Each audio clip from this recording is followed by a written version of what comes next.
अर्थ एनजीओचं सर्वप्रथम मी धन्यवाद आभार मानते, कारण त्यांनी आमच्यासारख्या उद्योजकांना, लघु उद्योजकांना खूप सुंदर व्यासपीठ मिळवून दिलेलं आहे. मी रंजना प्रभू खानोलकर, चव महाराष्ट्राची ह्या उपक्रमाची मी संचालिका आहे. 2019 मध्ये फूड फेस्टिवल, चव महाराष्ट्राची फूड फेस्टिवल ठाणे इथे आयोजित केलेला होता.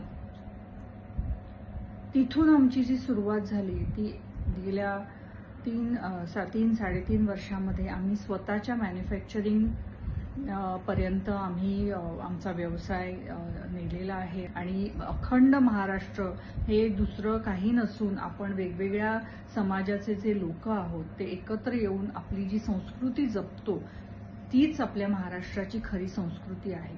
सो हे एक आम्ही जाणलं आणि त्याच्या अंतर्गत आम्ही विविध समाजाचे, विविध कम्युनिटीचे परंपरागत असे जे मसाले त्यांच्या प्रत्येकाच्या घरात असतात ते संपूर्ण चव महाराष्ट्राची या ब्रँडच्या अंतर्गत संपूर्ण जगासमोर आणण्याचं एक ध्येय घेतलेलं आहे. आणि नक्कीच तुम्हाला हा कॉन्सेप्ट आवडेल आणि आमचे मसालेही आवडतील. तर जरूर तुम्ही खरेदी करा. चव महाराष्ट्राची .com या वेबसाईटवरती आपले मसाले अवेलेबल आहेत. तसेच आम्ही आता रिलायन्स सहकारी भंडारमध्ये 14 स्टोर्समध्ये आम्ही अवेलेबल आहोत. जरूर खरेदी करा. थँक्यू.